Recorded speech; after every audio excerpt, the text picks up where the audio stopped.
and yet they get dragged into this because Yes, it's like, you know, that's true. It leads to anti-Semitism. Yeah. I was having lunch in New York. I'm going to say the weather was nice, so it must have been like May or June, sitting with a buddy of mine at an outside cafe. And he happens to be Jewish. He's not Zionist or fist in the air. He just happens to be Jewish.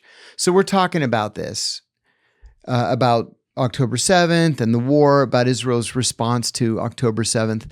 And he said, as a Jew, I really fear that. See, this is a very important beef that I have. I hope you'll let me vent for a minute. Oh, you can do whatever you want, John. One of the biggest problems that we have in this entire Israel-Palestine situation is the problem of Christian Zionists, most of whom are American evangelical Christians. Palestine used to be 10% Christian. It's now more like 2 or 3% Christian. And most of those Christians have moved to the United States. Well, evangelical support for the Israeli government has resulted in an ethnic cleansing and the destruction of Christian communities in historic Palestine. So what side are you on? Are you trying to save Christianity, or are you trying to destroy Christianity because you're destroying it right now?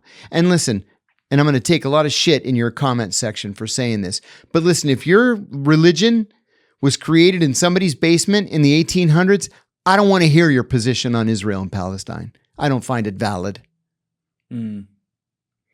Yeah, I think that there's been people overlooking things, and I think that the saddest part of this whole struggle is that in society we seem to have an inability to separate people from their governments, just at the simplest level. I mean, you've spelled it out before. You're like, Netanyahu's government wins with fucking 27% of the vote. It's all the Orthodox Jews over there. Yeah, exactly. You know, there was a borderline. They were very close to civil war in the summer before October 7th, which is quite interesting timing, by the way, where Netanyahu seized control of the judiciary. 5 weeks before. They were people were in the streets. Yep. We were seeing demonstrations, especially in Tel Aviv and Haifa, that were unprecedented in scale. He was this close to being overthrown and having to call new elections. That's the thing, John. It's like on every angle of this, we've sacrificed humanity, right? We've watched thousands of people be killed. And we fight about it over tweets. Let's call it what it is. Yeah. I'm guilty. I mean, I don't fight a lot on Twitter, but like I'm watching these tweets too, so I'm guilty of it just like everyone else. And we also generalize all the people involved.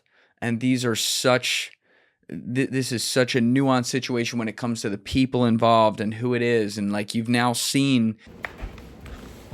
Hey guys, if you haven't already, please hit that subscribe button. It's a huge help. Thanks, and enjoy the rest of the show.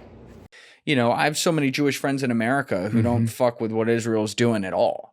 And yet they get dragged into this because it's like, you know. That's true. It leads to anti-Semitism. Yeah. I was having lunch in New York. I'm going to say the weather was nice, so it must have been like May or June, sitting with a buddy of mine at an outside cafe. And he happens to be Jewish. He's not Zionist or fist in the air. He just happens to be Jewish. So we're talking about this, about October 7th and the war, about Israel's response to October 7th. And he said, as a Jew, I really fear that Israel's heavy hand is going to result in increases in anti-Semitism, especially in the United States. Well, there were these two women sitting next to us, both in their 80s, they told us later. And one of them finally said, excuse me, but I couldn't help but to overhear your conversation. The one said, we're both Jewish too, and we have the same fears. Yep. We are seeing an increase in anti-Semitism, especially in New York, but it's because of the Israeli government's actions. Otherwise, most people wouldn't pay any attention to what's going on in Israel. Wouldn't care. And it wouldn't register with them. That's what's so, like, sometimes it feels like society is just being manipulated to break at all times. I've for a long time had this quote. I'm sure someone else came up with it at some point. I've just never cared to Google it, but at least it sounded smart the first time I said it. A divided society is a compliant society. And when you can divide people on one or two really emotional issues, 4 or 5 years ago, it was COVID and the fucking vaccine, and now it's Israel-Palestine, you can distract from everything else that you don't want them to know about or you don't want them to focus on. And it's like, I talk with people who are very hardcore Zionists and I talk to people who are very hardcore anti-Zionist. And the commonalities I see in those conversations is that they will each make a separate point that is like, yes, agree 100%. But they're pointing at a problem that's over here. Yeah. And I'm like, yes, I agree with you. Now come back here. See how it works this way too, right here at home? Exactly. And they're like, well, no, not whenever it comes to their issue, whatever it is, they're unwilling to see it there, but they'll see it everywhere else. And I'm like, guys, if we're, especially from an American perspective, this is my issue with this, you should be worried about the interests of Americans first and what's going on here first. It doesn't mean separate from the world. It doesn't mean become an isolationist, but like you should worry about what are the downstream effects here. So if China, Qatar, Iran, and Israel are all doing propaganda campaigns that involve body counts in the United States, I don't make a distinction between any of them. It's all the same thing. Why is it so hard for you Zionist and you anti-Zionist to see you only see these three and you only see that one? It's the same shit. It's the same thing. Yeah, I couldn't agree more. One of the things too that has been a surprise for me, even if it shouldn't be a surprise, is the difficulty that Americans have in even listening to people with whom they disagree. Yeah. Growing up,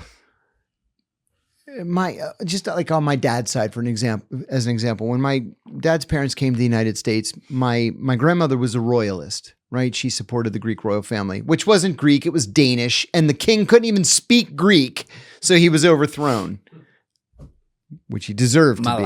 Oh, malakas.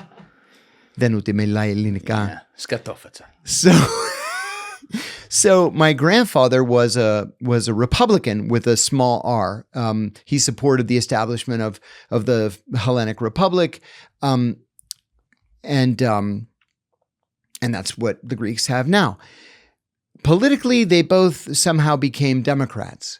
On my mom's side, my grandparents didn't give two shits about politics in Greece, and they became Republicans, and most of their kids were Republicans. My mom was a Democrat, but my uncles voted for Wallace in '68 very, very happily.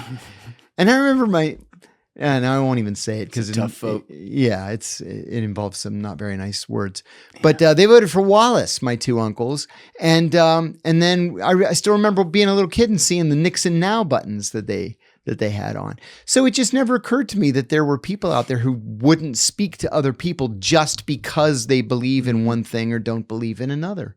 My best friends from high school, best friends. I mean, we're all in each other's weddings. We're godfathers to each other's kids. Dave McCracken, Dave's passed away, but Dave was a Republican. Gary Senko, Republican. Guy Cabellis, a Democrat. And Russ Collette, a Democrat. And it never mattered to any of us. And I just don't, people say all the time, I can't believe you would go on Fox News. Why wouldn't I go on Fox News? I have a position on an issue like John Brennan. It happens to fit in with Fox News' editorial position. But maybe I can educate a Fox News viewer. Sure. If I go on tonight and I have my 20 seconds to speak my piece. Yeah, I think it's very deliberate from whoever they don't want us to talk to one another. They don't want us to do it. Thank you guys for checking out this clip. If you haven't already subscribed, please subscribe and hit the like button on this video. It is a huge, huge help. And if you'd like to check out this clip's full podcast episode, that link is in the description below or right here. And finally, you can follow me on Instagram and X by using the links in my description below.